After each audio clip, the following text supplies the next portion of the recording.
are you? Good. Welcome.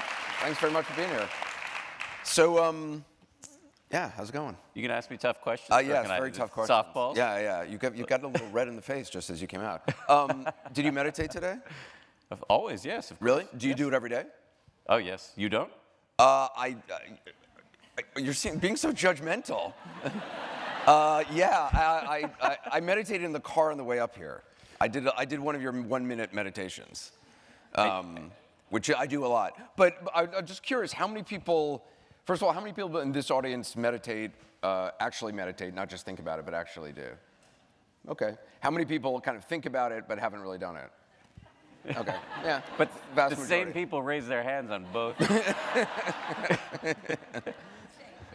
And that's really what this book is about. I mean, it's really, you kind of set out literally on a bus around the country to talk to people who want to meditate, because I know you're not a big proselytizer, but who, for whatever reason, have not started.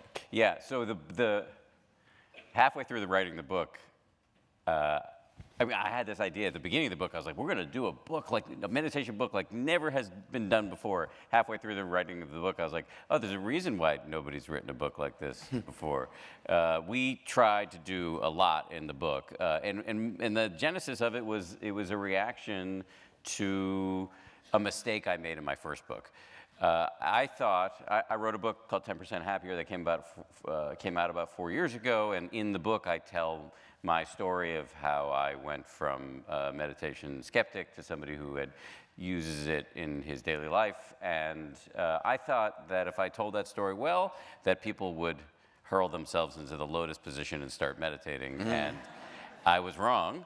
And that became really clear to me. And so after the book came out, I did a couple things. I started this app called 10% Happier, and then I also started a podcast also called 10% Happier for brand continuity reasons. And then I really, as part of working on this company, I got a front row seat as what I call the rich pageant of human neuroses that stand in the way of adopting this manifestly beneficial practice. And so I wanted to do a book that would systematically taxonomize and tackle all of the obstacles. Right. So that's what we do. We rented a bus. A guy who you'll meet in a moment, Jeff Warren, who's one of my favorite humans and an incredible meditation teacher. We get on a bus. This was a bus that previously had been used by what band? Parliament Funkadelic. Parliament Funkadelic. Okay. All right. So I'm reasonably confident we were the most boring people who ever occupied the bus. In fact, the driver was like, "You guys are really boring." I was going to say, I imagine the driver was relieved when you guys showed up. He was like, "Thank God." He thought we were a little weird. Is that right? Because we meditated a lot on the bus. He was like, "What is going on back there?"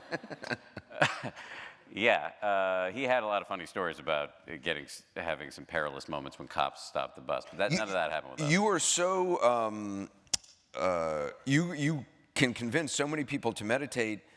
Even your wife has not taken up meditation. Well, are you qualified to write a book if you can't even get your wife to try it? I didn't bring you in for the tough question. No, that's not a tough one. That's just a mocking question, okay, really. Fair enough.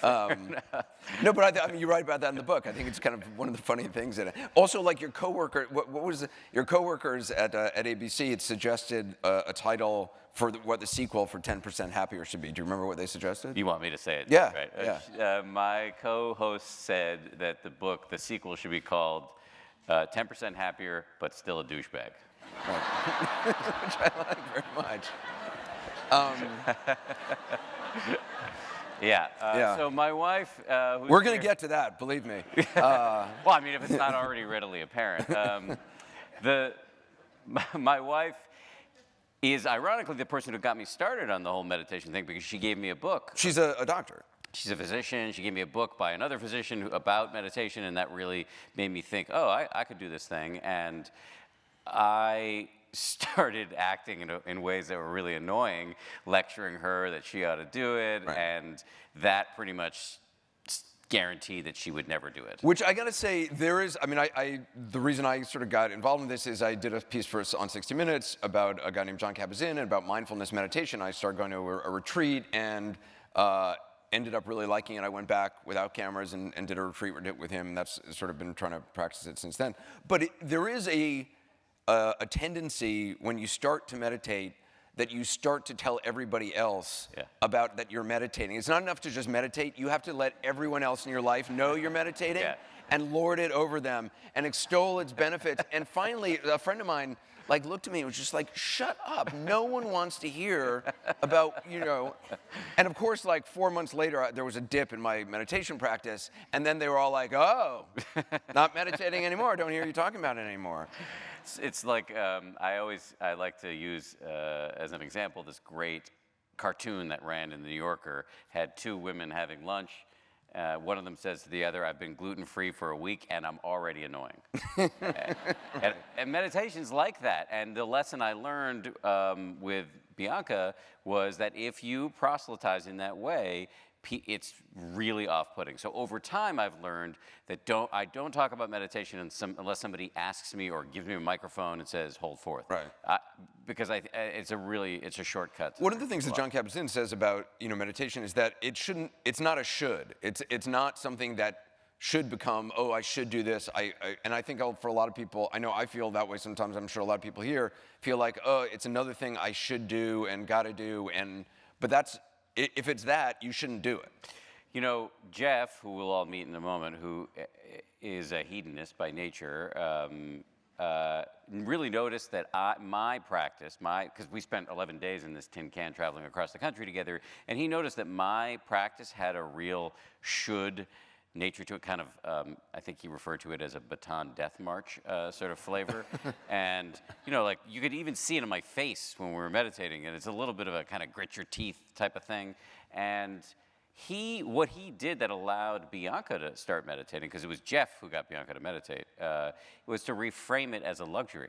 He made her a bespoke guided meditation that was called Taking Back Lazy. And it reframed meditation as something, he had her just sprawl out on the floor at the end of the day for just a minute and just enjoy the feeling, the physical sensations of being lazy. And then when you get distracted, start again and again and again. And that, I think, is one way to think about it. One of the things you talk about in the book is that happiness is a skill. Yeah. Can you just explain what that actually means and how that relates to meditation? For me, it's the animating insight. I mean, I had one job. I actually, many people might not know this, but when I moved here about 18 years ago to come to ABC News, I took over for Anderson Cooper. I was hired to replace Anderson Cooper. I was an anchor of a late-night newscast called World News Now, which it was nursing mothers, night shift workers, and drunks watched. So yeah. And coke addicts. A lot of coke addicts. Yeah. So they were our least reliable viewers, but. So I was hired to take over for Anderson for years. I mean, being at ABC News, I ended up moving on and doing lots of other things at ABC. But this was the only thing I cared about, and it still is a huge part of my life. But if there was one reason why I've launched this whole side hustle as a meditation proponent, it's that the mind is trainable. I mean, this is what the science is showing us. In recent years, scientists have been looking at the brains of meditators and finding that the brain can change. It used to be the received dogma in neuroscientific circles was that the brain stops changing at a certain age in your 20s. Not true. We are always changing our brains by whatever it is we choose to do. But if you choose to train your brain through meditation, you can rewire the parts that have to do with attention regulation, so distractedness, self-awareness, compassion, stress, and all the things we want. When we think about things we want, we may imagine, a Ferrari, but the things we actually want are psychological and mental, that we want calm, we want happiness, we want gratitude, we want compassion. These are not factory settings that can't be changed. They are skills that can be trained. And that is huge. This notion of being 10% happier. Yeah. I mean, you believe that you're 10% happier than you were before you were meditating? No, I made that shit up. I mean, that's a complete.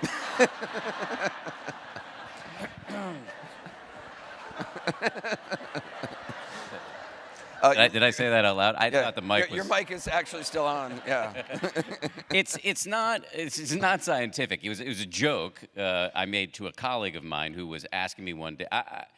The whole meditation thing, this is the first time in my life I've ever been ahead of a trend. So I started meditating in 2008 or 9 before it was cool. And a lot of my friends at work thought I was really weird for doing that. And one day I was talking to a friend, and she asked me, "Why are you meditating? What is wrong with you?" And I, out of nowhere, said, "You know, it like makes me 10% happier." And I saw the look on her face went from scorn to something approaching interest. And I thought, that's my shtick. And so I just I stayed with it. Although the publisher of my first book actually tried to negotiate me up to something like 20 or 30%. That's right. But so how does it make you happier? So I have a kind of a long-ish answer to that. Is that okay with you? Okay. Yeah, all right. We'll see if I hold him. So happiness, the word happiness, nobody really knows what it means. It's a completely vague word. The roots of the word reflect our cultural ambivalence about the subject. Hap, H-A-P, is the same root of the word hapless or haphazard. It means luck. It's as if happiness is something that happens to you. So I spent a lot of time asking experts, meditation gurus, you know, how would you define happiness?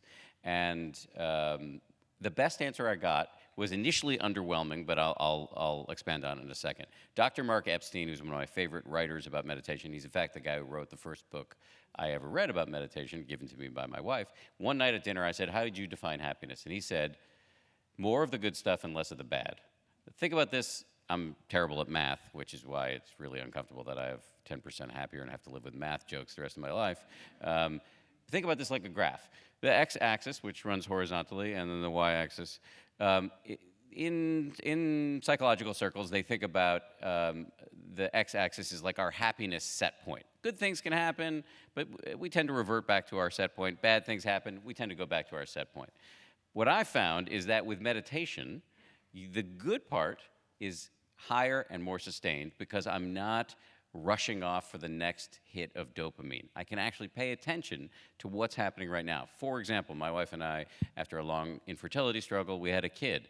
And I find that I am wringing so many moments of joy out of being around this little monster that otherwise I think I would have been just taking it for granted, et cetera, et cetera. And then on the downside, when bad things happen, I think it's shorter and shallower, that I'm not lost in endless tangents of self-laceration or useless rumination, and I can recover. And then meantime, I would say that the happiness set point, the x-axis, moves up. See, I feel that way, but I'm just heavily medicated. So what's the... No, I'm not really heavily medicated. Hey, no judgment here, dude. No. It's a safe space. I mean, since there are so many people in this audience who, you know, have kind of flirted with the idea of meditation but actually haven't done it, you go through kind of systematically in the book all the reasons people don't meditate, and sort of you try to address them, and a lot of them, basically, it's trying to get people over the hump of actually doing it. Yeah. What are the big ones you encounter? I think the two biggest are, I don't have time for this, and I can't clear my mind. So let me just attack both of them. On the, I don't have time for this, which I think is, frankly, in many cases, the biggest issue. Right. I have good news and better news. The good news is that I think 5 to 10 minutes a day is a great habit. Everybody wants to know what's the least I can do and derive all of the advertised scientific benefits, which is legit.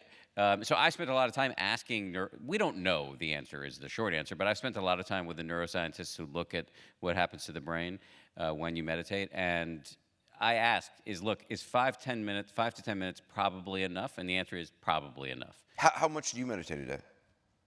Let me hold on that for Okay, all right. because that's a whole other thing. So 5 to 10 minutes. Yes, but the better news, so that's the good news. The better news is 1 minute counts. Right. You used to mention that you were doing a 1 minute I meditation. do a lot of 1 minute, and like I do a lot meditating in car.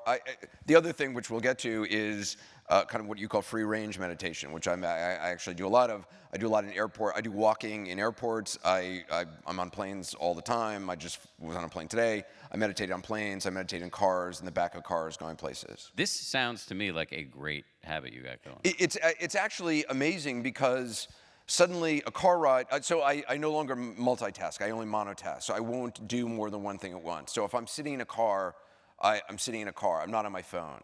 And I try to observe what I'm passing, and I feel the air in my face, and if I'm walking through an airport, I'm not on my phone, or I'm walking, and I'm trying to feel my feet walking. So all these things are meditative practices. Yeah. And that way I don't have to sit in a lotus position for 30 minutes a day. You don't. I mean, if you keep doing this, you're going to get enlightened soon. But actually, I mean, I'm making fun of you, but that actually sounds like a great meditation habit. It is one of the ways in which you can get over this I think is mostly a psychological hurdle. We have this, I think, a perception of time starvation, but 5 to 10 minutes isn't that much time. And if you feel like you don't have that, 1 minute actually counts. And if you feel like you don't have 1 minute, you can make a lot of things you do into meditations. The other big obstacle that we talked about is I can't clear my mind. So this is a pernicious misconception, and it gets in the way of a lot of people's practices. And the thing to know is that clearing your mind is impossible unless you're enlightened or dead. And the whole game with meditation is not to clear the mind, it's to focus the mind for nanoseconds at a time, usually on the feeling of your breath coming in and going out. And then when you get distracted, you start again and again and again. And that moment of getting distracted is the moment when most people, myself included, assume they failed. You see, like, oh, wow, I'm just all over the place. And you tell yourself, oh, I can't do this. No, that moment when you see that you're distracted is the victory, and is a victory of real consequence, because when you see how nuts you are, it no longer owns you. And that is what we're doing in this practice. Over and over and over again, we're seeing, oh my God, the voice in my head is just offering up these terrible ideas, and I can learn to surf them rather than drowning in them. And that is as simple as it is. To answer the other question you asked, how much meditation do I do? Right. I always hesitate to answer this question because people think I'm crazy. It's going to freak people out. Yes, 2 hours a day. Wow. Yes. All at once? No, definitely not. I got it in my head. I mean, I got it in my head that 2 hours a day was what serious meditators do. I have no idea where I got this from, but for years I kind of perseverated about this because I thought there's no way I can do that. And then a friend of mine, Sharon Salzberg, who's one of the greatest living meditation teachers, mentioned to me that she knew a guy who wanted to get to 2 hours a day, and he said to himself, I can do as many sits as I want, wherever I want, whenever I want. And just the goal is to get to 2 hours by the end of the day. So I started doing that. My mistake was I started doing it without asking my wife's permission first. Didn't go over super well, but now we've got a nice system, I think. Where is she? She's looking at me like, Mets and Mets. We have a reasonably good system, and, I have a funny schedule. I work nights during the week, early mornings during the weekend. I travel a ton, just like you. And so I have a lot of opportunities to do it in planes and cars, et cetera. Right. The other thing I think that's interesting about meditation is I always, before when I was just interested in it and actually hadn't done it, is sort of the obstacle of just getting started. And but the interesting thing about it is you don't need like a yoga mat. You don't need to go to Lululemon and buy a whole meditation outfit. Thankfully, it hasn't been monetized in that way that, there's all this stuff you need to get. It's basically you just sitting and doing it. But I now have this visual of you in a Lululemon. Yes, no, it's, yeah. It's not a good look. No, but as I often say, you don't need to. There are thousands of kinds of meditation, but the kind of meditation I'm talking about is called mindfulness meditation, and it is secular, and it is simple, scientifically validated in many ways. You don't have to join a group. You don't have to believe in anything. You don't need special outfits. You don't need to sit in a funny position. learning all of what I just said is what allowed me to do the thing in the first place. I actually started doing a class in TM, Transcendental Meditation, and I don't know if anyone's ever done this, but they, with great secrecy, give you a mantra, and then they're like, oh, don't tell anybody else your mantra. And I was doing this with two of my friends, and suddenly, gradually, over the course of time, we realized, and they make it seem like this mantra is special for you. They get the same friggin' mantra to the two other guys. I'm like, what? And I got so pissed, I just stopped. I was like, turns out there's only like 4 mantras in the world anyway. It's like a whole big... My brother's kids do TM, and they're quite young, and you can definitely get their mantra out of them very fast. Yeah. But the other... I mean, there's a couple other things I think that are obstacles and that you talk about in the book. One is the fear of losing your edge. Like kind of that it's going to make you somehow soft, and I mean, you're in this book. You talk to cadets at a military academy. You're talking to police officers. Yeah, I mean, this is a huge fear. This is the fear that I really struggle with. That I remember my father, who's a really ambitious Type A academic physician up in Boston. He had a slogan, which was a little motto that was, "The price of security is insecurity," which is a great thing to tell a kid, by the way. It'll shock you to hear that my dad is Jewish. So I remember telling my dad that I was getting interested in meditation. He was like, "Oh yeah, I know some people who did that, and they became like totally ineffective." And there's this idea that if you become too happy, that you'll lose your edge. And actually, what I learned is that is actually to conflate happiness with complacency. That being happy is not the same thing as resting on your laurels and not trying or passively letting the world walk all over you. Being happy is, as I understand it, is to be fully engaged in what you're doing and to find meaning in what you're doing. And so I really do believe that if you're going to do anything great, that it does involve a certain amount of stress and plotting and planning. I mean, look, you never take a day off. You work on 60 Minutes. You have your own show. You've written books. You've done documentary movies. You're working all the time. Same with me. I have a couple shows on ABC. I have a podcast. I have an app. I'm writing books.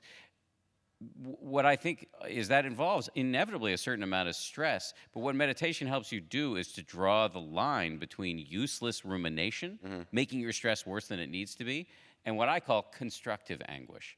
And that is a huge... Don't steal that. And I think it's a huge... that changes everything, because when you can notice that you've crossed the line into useless rumination, and you can pull yourself back, that boosts your resiliency, you stop wasting as much energy, et cetera, et cetera. Right. The other thing that I wrestle with is, you're in a hotel room, and I know you talk about this in the book, the fear of your own thoughts, the fear of, oh my God, wait a minute, I'm going to lose myself in these thoughts or give in to them. Like, I'm in a hotel room, I would turn on, go into a hotel room, turn on the television, I'd order room service, I'd be on my phone, I'd be trying to cram as much possible into this moment so that the silence of the hotel room in some strange city and the loneliness of it did not completely overwhelm me. And now, I mean, I'm not there yet, but I'm much more comfortable just not having the television on, not being on my phone, not cramming stuff into my mouth in room service, and just sitting in a room and just being. And it's sort of, it's a liberating power, actually. Absolutely. We spend so much time trying to distract ourselves from the fact that we're alive. And these things are designed to, I mean, it's like crack. I mean, you had a great piece on 60 about right. They specifically, they call it brain hacking. I mean, it's specifically designed to give you hits of dopamine, to raise your cortisol levels, and to keep you coming back. It's true. I mean, it's totally manipulative. What's amazing is that meditation has taken off in Silicon Valley in such a robust way, and the people who are designing the products and services that are destroying our ability to focus are doing this thing to boost their own. Yeah, in fact, the meditation retreat I often go to once a year, it's all these tech people in Silicon Valley, and they often start off meetings just like, let's just breathe for 2 minutes. And I'm like, you're creating these machines which are making us slaves to this, and yet you're getting all the benefits of meditation. But we're in the wrong line of work. But you let me just pick up on what you said about people being afraid of their thoughts. We have a whole chapter where we get into this. We call it Pandora's box. It is a very legitimate fear where, you're worried that if you sit, that all of the stuff that maybe you've not wanted to confront will come up. And it may. Yeah. May not, but it may. And I don't think we should hide the ball on that. But I guess there are two things to say about it. One is better to see it than not to see it, because it's there and driving you blind, and it's blindly propelling you in all sorts of directions. And so when you see it, you have a better chance of kind of working with it skillfully rather than just being owned by it. The other thing to say is that if you suffer with what you believe to be true trauma or mental illness, you should, before you adopt this practice, talk to a mental health professional, which because I am not. it can actually Yes. have negative effects. It can. Yeah. Yes. I mean, it's pretty rare, but especially if if you're working with a serious diagnosis, talk to your doctor first. I'm wondering once you started, how quickly did you start to notice, mild benefits or just slight differences in your life? So the first sign for me that it was starting to work was that I would overhear Bianca at parties telling people I was less of an asshole. Really? Yeah. And I thought, okay, that was actually before I noticed anything. Uh-huh. And I mean, it maybe speaks to how low the bar was. Right, yeah. You still seem like an asshole to me, but no, kidding.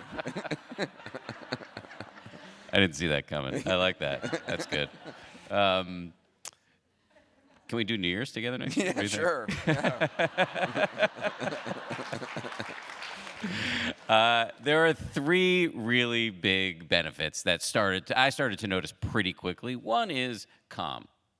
I think this is the act of taking yourself out of the traffic. I'm using that term sort of metaphorically. The act of just kind of stepping out of the busyness for just a few minutes a day just injects the whole scene with some calm. I don't want to be clear though. People sometimes, one of the worst things you can do in meditation is to expect to feel a certain way. That doesn't mean the meditation itself is going to be calming. The point of meditation isn't to, hop into a bubble bath. The point of meditation is to feel whatever you're feeling clearly so that it doesn't yank you around.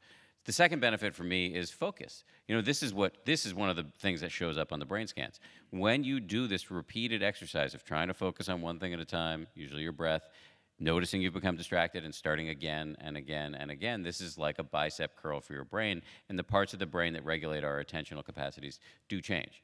And the third is mindfulness, which is a word that's become super, everybody's talking about, I'm being mindful. I don't think often people know what they're talking about. But one simple way to think of mindfulness is just the ability to see what's happening in your head at any given moment without getting carried away by it.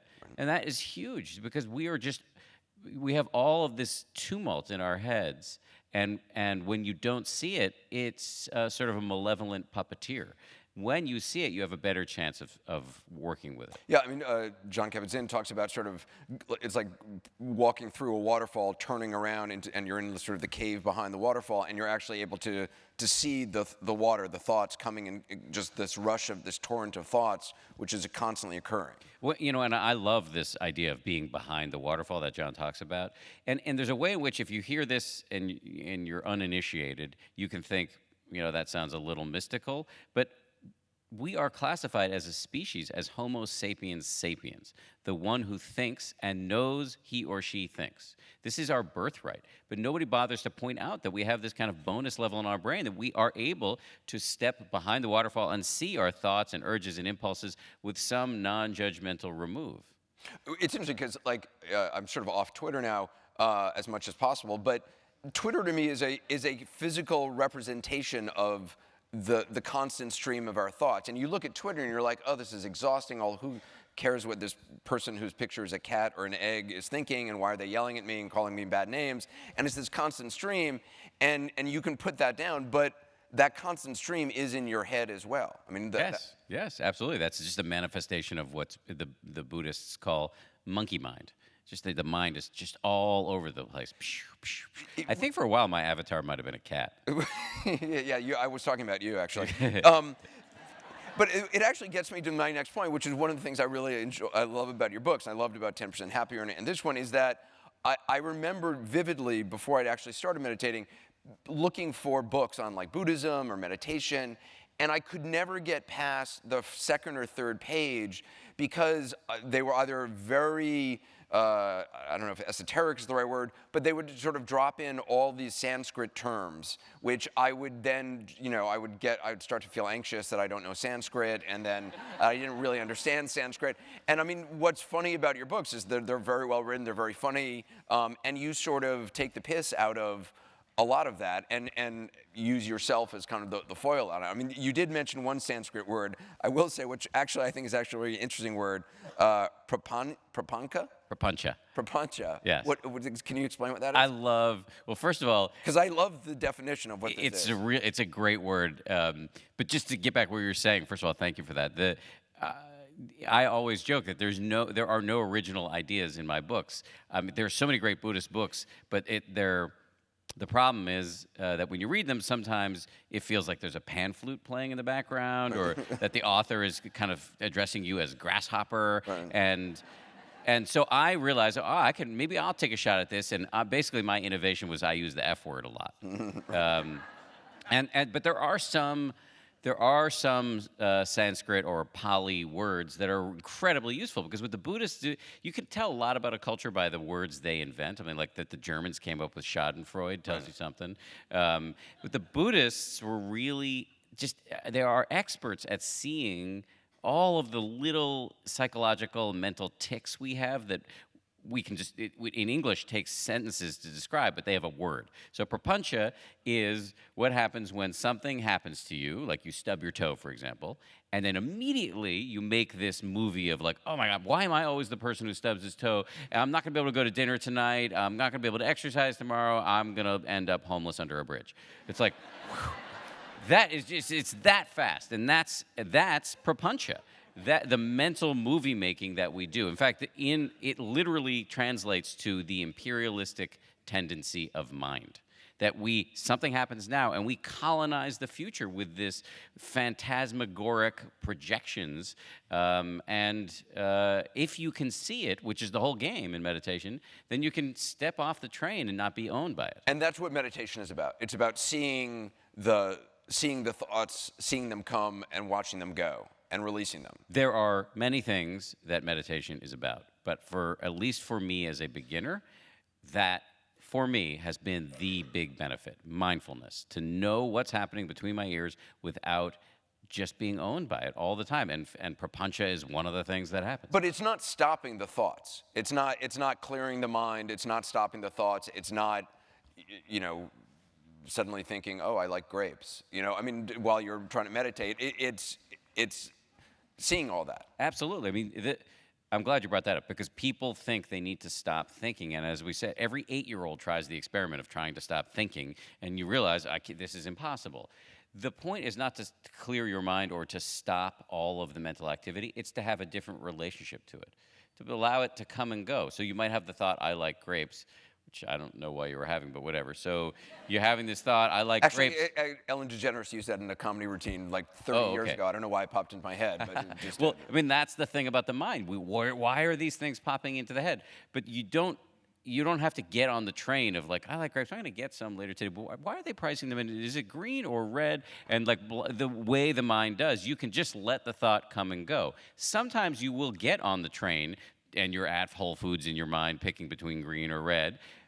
But you can, at any point, you can get off and see how this works. The thing I stumble on with meditation, and you talk about this in the book, is people talk about loving kindness and sort of embracing these things or your thoughts with compassion. And I don't quite, as a wasp who was taught to push all my emotions deep down inside, the idea of expressing compassion for others, let alone myself, is hard to imagine. So what is that? Like, what is that? The whole loving kindness thing. So you're asking me what is being nice to other people? No, I mean, I work in television. I'm unfamiliar with it. So, no, but I mean, the idea of using loving kindness in watching your own thoughts. It's not about being nice to other people. Okay, but it can be. So back to the Buddha. I can't believe I'm a guy who talks about the Buddha. This is not when I took your job and back 18 years ago, I didn't think I'd be talking about the Buddha publicly at any point. One of the complaints about the whole mindfulness revolution, the fact that meditation has become so popular, is that we focus on things like focus and mindfulness and calm, and we don't talk a lot about compassion, which was, back in the Buddha's day, they taught two practices often in conjunction. It's still taught this way in many contexts to this day. You learn the basic mindfulness meditation where you feel your breath coming in, and then you get distracted, you start again. Also, there are a set of practices known as compassion practices or loving kindness practices where this is going to sound incredibly annoying, and the fact is, it is incredibly annoying. I've described these practices as Valentine's Day with a knife to your throat, where you sit and systematically envision people, including yourself, and you repeat phrases in your mind. May you be happy, may you be well, et cetera, et cetera. So again, really like systematized, saccharine approach to a practice. But the science shows that this actually works, that it has health benefits, including lowering the release of cortisol in the brain, the stress hormone, that it can make you overall healthier, and it can change behavior. One study done at the University of Wisconsin with kids who were taught how to do this practice, the preschoolers, they were more likely to give their stickers away to kids they didn't know than the kids who didn't get taught that. And I can tell you, I have a 3-year-old at home. That's a really big deal. He has not learned this practice. Right, yeah. But it's important not only in terms of your behavior in the world, but how you treat yourself. And one of the things I learned in the writing of this book with having Jeff around, like living in close quarters with a great meditation teacher, was he noticed that when we talked about the baton death march nature of my practice, that even though I go around and tell everybody that the whole game in meditation is just to notice when you become distracted, start again, don't worry about it. That, in fact, I was a huge hypocrite. That in my own practice, when I got lost, I was just engaging in endless self-laceration. And because I somehow thought that the whole third step of meditation, which is the key that you notice you've become distracted and start again, I thought that was for other people and that I was going to win at meditation. But it turns out that's not the way it works. And Jeff really got me to start being nicer to myself, and that has changed the whole nature of my practice. So we're Jeff's gonna come out and everyone can, if you want, do a meditation. No, you don't have a choice. Right, yeah, and then we're gonna open up to questions. I think some people have been writing questions on cards, and we'll get those. You described Jeff Warren, who's the co-author of this book, as the MacGyver of meditation. How is he the MacGyver of meditation? Because you'll see it when he talks. This guy, he's just got this palpable love of the practice. And he loves talking to people about meditation. What is stopping you from doing it?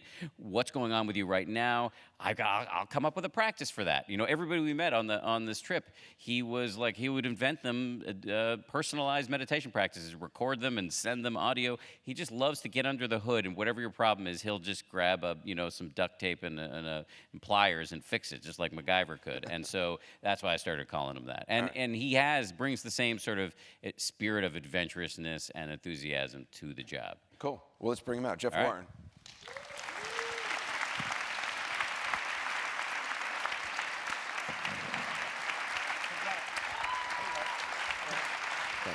How are you? Yeah. Oh man, that's bound to be an anticlimax now.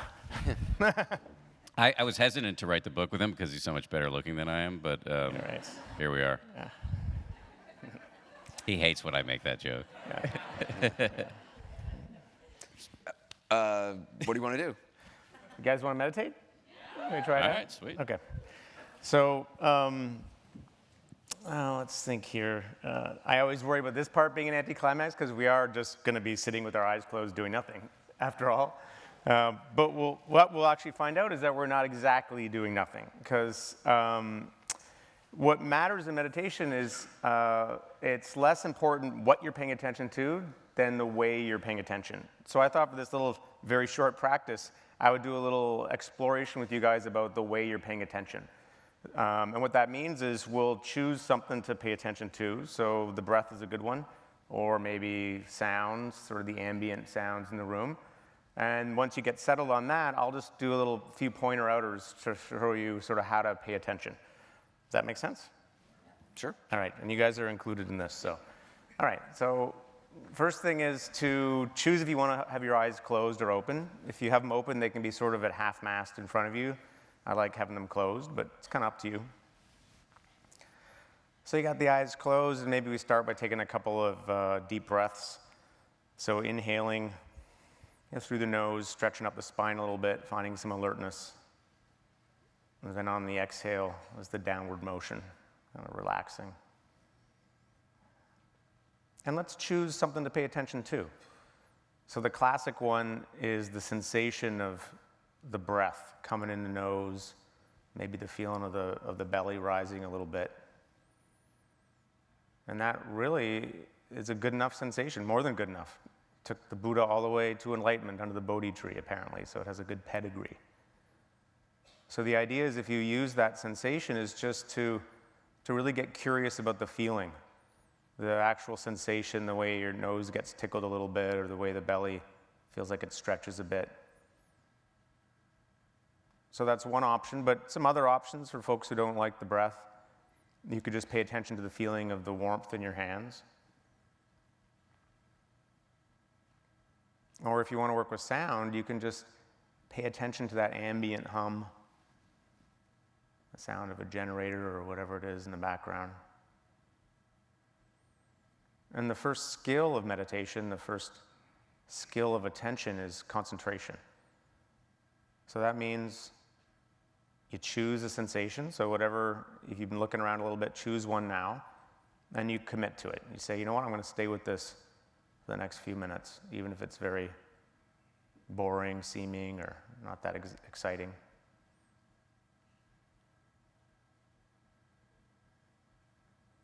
So really zooming into the sensation of breath of the nose or the belly or the tingling in the hands.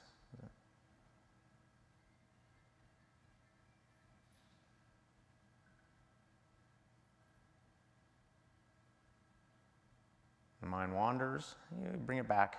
Every time you do that, I think Dan said before, it's like a rep for the mind, building the concentration muscle.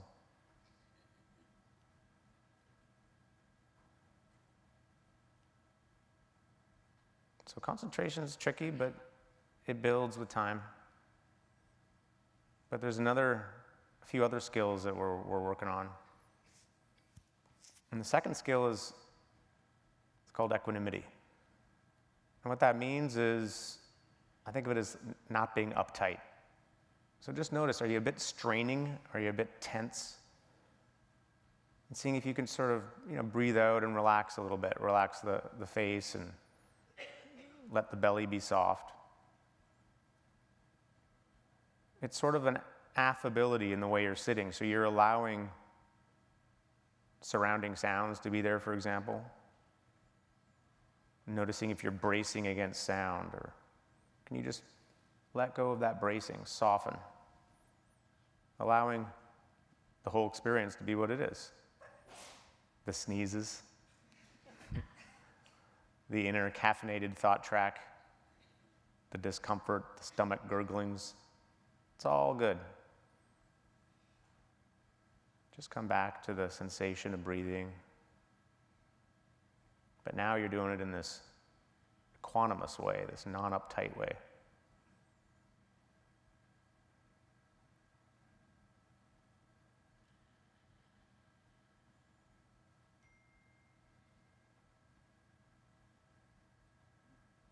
So it makes it nice because you don't need any particular conditions to be, quote, right. Whatever's going on is just fine. So our third skill is clarity. Can you be really clear about the subtler aspects of whatever it is you're paying attention to?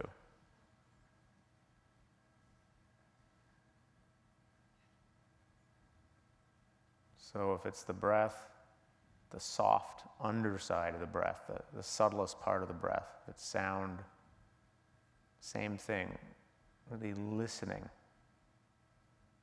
to the undercurrents of sound. And there's a curiosity piece here.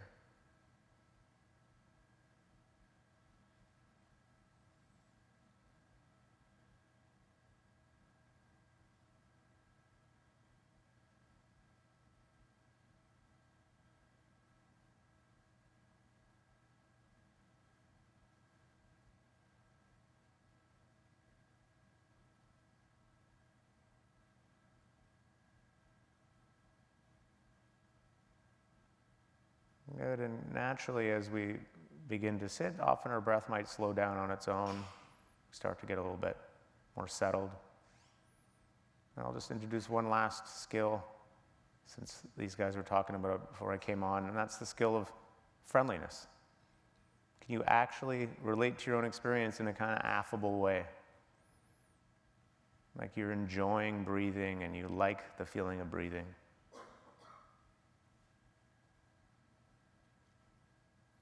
Even slightly charmed by the sensation of breathing or sounds. That just changes the nature of the experience. Often it can make it a little bit more enjoyable.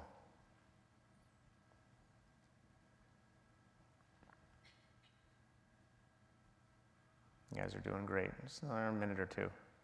Say 1 minute.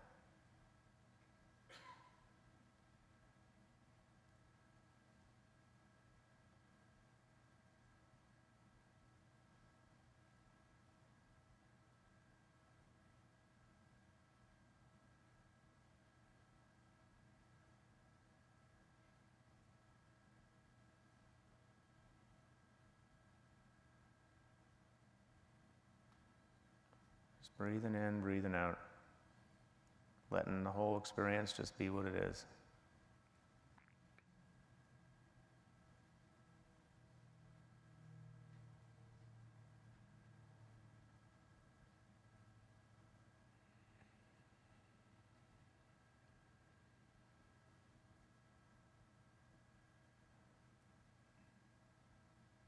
And all right, when you guys are ready, you can open your eyes.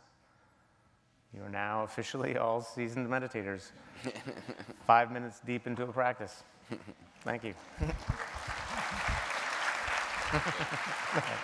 Jeff sometimes ends his meditations by saying, "Welcome to the cult." So we have a number of questions we'll ask to both of you. Let's see. Well, someone says, do you use a mantra to meditate? Do I or can you? Yeah. Or can you, or do you? Yeah, occasionally I've tried it out. I like to try the different techniques to see how they work. The mantra technique is terrific for building concentration. Some people find it really helps to... Yeah, for those who don't know, can you explain what a mantra is? Yeah, so a mantra is you basically just repeat a phrase in your head. And there's the classic sort of Sanskrit phrases, which apparently have particular tones or sounds that do something to the nervous system. But you can use any phrase. You could say, "Here I am meditating." Here I am meditating, still meditating. Or you could count your breath. That's a kind of mantra. And what people like about it is that it can kind of take up some of the bandwidth of your thinking. So it can, for some people, really helps them to get concentrated. And there's a kind of hypnotic thing that happens with it as well. But it's not for everyone. So it's something that you could try out. Like I've explored it for, like I'll be on a week retreat. I remember I did a week retreat where I basically just did it in mantra the whole time just to see what would happen. And it was interesting. What's the longest retreat you've done? There are people who do like 3-year retreats, which is insane. But no, I'd done a month retreat. That was the longest one, and I almost went insane, actually. It was early on in my meditation career. So was it silent? Yeah. It was silent. It was alone, and that was the hard part. I was in a cabin alone. I had a teacher who would come in That's once. not a treat. That's the Unabomber. Yeah. That's what I felt like by day 4. It was basically plotting the overthrow of America. Yeah, being Canadian. That was your mantra. Yeah. Soon they will know me. Soon they will know me. They will remember. Yeah. Here, a question, what's with the Om? I'm not an expert on... Om is, again, I think it's a Sanskrit syllable. It's used a lot in yogic and Hindu practices. I'm not sure if it's such a Buddhist thing. But apparently there's something about that syllable, it's some kind of elemental sound that the mystics say has some particular resonance that goes back to, the Big Bang or something. I have no idea, I'm not an expert on it, but it sounds nice. Another question, is enlightenment the goal? Is enlightenment, it is in some traditions. So enlightenment's a very confusing and controversial subject, but there are many traditions that make an explicit goal out of, including Buddhism, out of the end of suffering. I mean, Buddhism is about, Buddha means the awakened one, and the idea is that awakening is a real thing, and that you can dramatically change your relationship to your life in a way where you don't have chronic suffering. And so that is absolutely a goal in some schools and traditions. I mean, one thing that people often ask, what is enlightenment? And what I like to say is, ironically, as soon as you start talking about enlightenment, you're in an argument.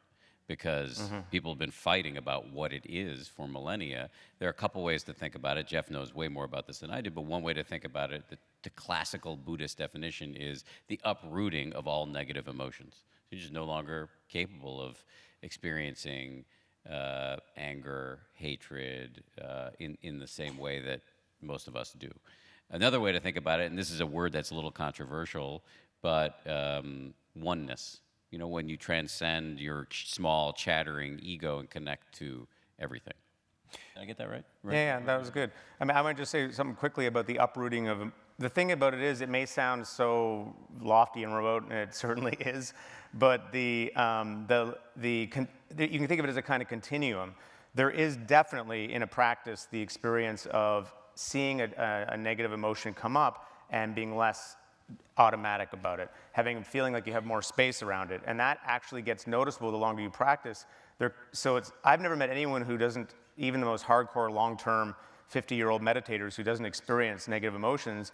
What I do see is they have a surge of something, and it comes up, and then it passes right through them, and they don't deliberate on it at all. It's kind of come here, gone. Even the Dalai Lama will say he'll get angry about something, and then it's like 1 second later, he's over. There's no refractory period.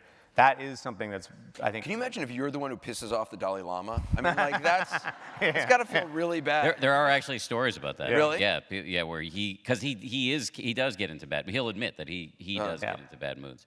But I think that the important thing is it's easy to get, and I've gone down. I think both of us have gone down the road of getting hung up on the issue of enlightenment. But one way to think about it that makes it more accessible is there's an expression in meditation circles of short moments many times, that you can experience for short moments what it's like to be enlightened, in that anytime you notice anger arising and you let it pass without biting the hook, that is what the mind of an enlightened person does when anger comes up. And so if you can practice that short moments many times, then you're getting many of the same benefits. Whether it is possible to become fully enlightened, I don't know. I haven't seen any evidence.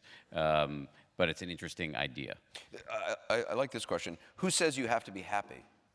Good question. I mean, that gets at the issue of what is happiness, right?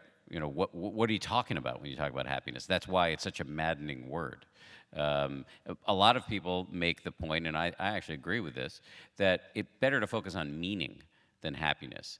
But again, I don't know what the person who wrote that had in mind, but it is often the case that people conflate happiness not only with complacency, but also with excitement, that you're getting what you want, that you're getting ice cream right now, or you're getting a pay raise, or you've just hit the lottery. But that's excitement, as opposed to what I'm thinking of when I talk about happiness, which is a sort of a deeper peace of mind and contentment and ability to sort of kind of surf reality. But to me, the subtext of the question, and I don't think it's something you're pushing, is the notion that which I don't think is a notion you would. I mean, that it's okay to not be happy. I mean, it's okay to be sad about something. It's okay to be with your thoughts on something. Absolutely. Meditation isn't about. There's this great thing this meditation teacher named Ram Dass talks about, that meditation isn't going to conquer all of your neuroses. It makes you a connoisseur of your neuroses. And it's like and there's actually, that can become fun when you see, oh my God, this is like, I've got some crazy shit going on right now. And you can become like a sommelier of the thing. It's like, wow, okay, this is like vintage 76 anger at my brother. Like, whoa. So true. And that attitude it just totally changes how you deal with the zoo. And so it doesn't mean that when objectively infuriating things happen, you can see them on Anderson's show nightly on CNN. When objectively infuriating, I'm not talking about you specifically. No. When things are going wrong in the world, that doesn't mean that we can't sit up and call it out as bad and take action. It just means that we can do it in a place where we're not tied up in knots of fury. But would you say that I'm on the right track with that? Yeah, pretty much. I mean, I don't actually think of it so much in terms of happiness, although I do feel happier because of my practice. I think of it more about sanity, that I can just I can see more clearly what's going on in my life. I can see more clearly, and I can experience more fully when I'm happy, and I can experience more fully, actually, when I'm sad, if that's depending on what's appropriate to the moment. So I'm more actually available to the full configuration of what's on tap. And then the other piece around it is the thing about a practice and about a meditation is you're kind of training how you want to exist. So if you want to train yourself to be more joyful and more compassionate, those skills are buildable. But a lot of people are more interested in training more focus or training more of this kind of clarity, sanity piece. It's, you can, literally the intention you have in a practice and the kind of techniques you choose can help shape the kind of mind that you're ultimately going to end up with. You can see why I wanted to write a book with him. Said it better than And I also just want to point out, after this is done, in a few minutes, Jeff and Dan are going to be signing books, and they're going to be available outside. Another question, have you ever experienced the sense of losing your sense of self while meditating? Many times, yeah. What does that mean? Well, it's meant different things for me over the years. At first, it was like, wow, this is cool. This must be working. And what it meant was just that I would kind of have these feeling like I would kind of disappear, or I would feel like I sort of merged with things around me. And I realized this happened in the cabin. Yeah, in the cabin, I'm like merging with the wall. I'm like, oh, the wall is me. I'm the wall. But then I thought, oh yeah, this is really cool. I'm getting somewhere. And so then why would that be desirable? Well, I think a lot of people are going to ask. So that's the thing. So I thought, because I read all the propaganda, and I thought that's what's supposed to happen. So I was wanting those things to happen. So I started making them a thing. And I considered a period of serious practice immaturity. I didn't really realize the thing I was really trying to get to was right here. It was like I thought I was trying to get to some special state, so you can create those effects. But really, when you look at long-term practitioners talk about where the practice brings them, this is where it brings them. It brings them, not on stage, probably not at all. They'd be like, God, definitely not. Maybe. But where it really brings you is just to being okay with what's happening right now, with the richness and fullness of the present moment. It's that equanimity stage. Equanimity as a stage is where people end up, and that is a very different way than thinking about peak experiences, And so that's how I think of it now. I think that's where I actually think oneness is in a way. It's not some merging with a wall. Oneness is just not kind of. It's just being openly appreciative to everything that's going on and not having your own ego constantly jumping front and center. This idea of selflessness, that you lose yourself in the process of meditation, can be thought of in many ways, many of them completely unconstructive and unhelpful. But one way that I found helpful to think about it is not taking everything that happens in your mind personally. Yeah, totally. And so that anger can come up, but you don't have to think of it as your special anger that it was bequeathed to you by all of your suffering forebears and as a result of something somebody said to you in second grade. It could just be seen in an impersonal way, just the way you see the weather. It's just the coming together of impersonal conditions that create a storm. And you don't have to feed it through neurotic obsession. You can actually just let it pass. That, to me, is a helpful way to think about not self, as it's called in Buddhism. Here's a comment by somebody. They say, meditation in American culture still seems geared towards the socioeconomic elite.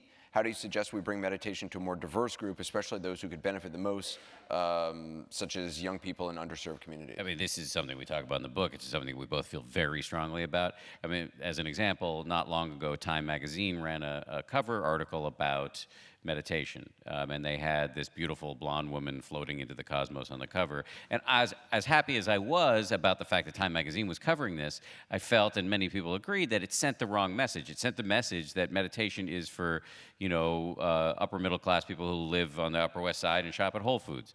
Which, by the way, nothing against those people. I am one of those people.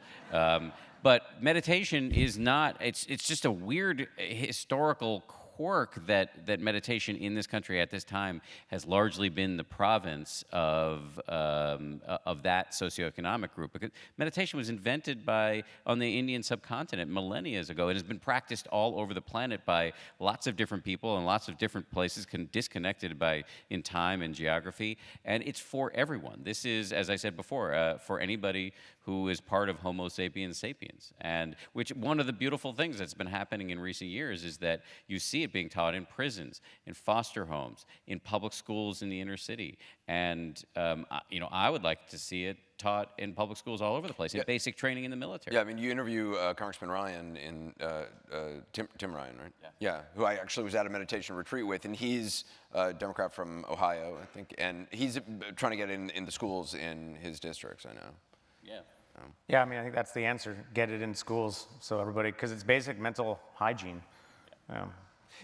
Two other things. Do your eyes have to be closed to meditate? Is it helpful to listen to music when you meditate? No, eyes don't need to be closed. And music, it's up to you. Sometimes it'll be distracting. If you find that having background music allows you to get more absorbed, then it's great. You can also use music as the thing you're meditating on. So just listening really to the music, listening to the pauses between the notes, you can go right down the rabbit hole with that. So why not? I think we're about at the end of the time. But is there, for both of you, I mean, is there something you want to leave people with before you go and sign books? And I don't give it a shot. 5 minutes, we just did one. Who kind of liked that practice? All right. Who was like, but let me tell you something about this audience. If you ask them, did you hate it? The same people are going to raise their hand. All right. I'll just ask the one question then. Thanks. I would say exactly what Jeff said. Give it a shot. I think it doesn't need to be some big thing that sucks up all of your time. It doesn't need to be something that you need to worry about, like Anderson talked about, falling off the wagon. That is totally natural too. The one thing we learned in writing this book and studying behavior change science, habit formation, is that the best way to embrace or to establish an abiding habit is to approach the endeavor with a sense of experimentation. We did not evolve to readily adopt long-term healthy habits. We evolved for threat detection, looking for saber-toothed tigers, and for finding sources of pleasure like food and mates. Because evolution didn't care about your long-term health, it cared about getting your DNA into future generations. And so just knowing that we're wired to fail in this way can allow you to come to embrace, to sort of approach this practice of trying to start a healthy habit with a sense of like, it's okay if I fail, I can just start again. And by the way, that's the same thing you do in meditation. Well, congratulations on the book. Thank you. Thank you. Thank you. Dan Harris, Jeff Warren.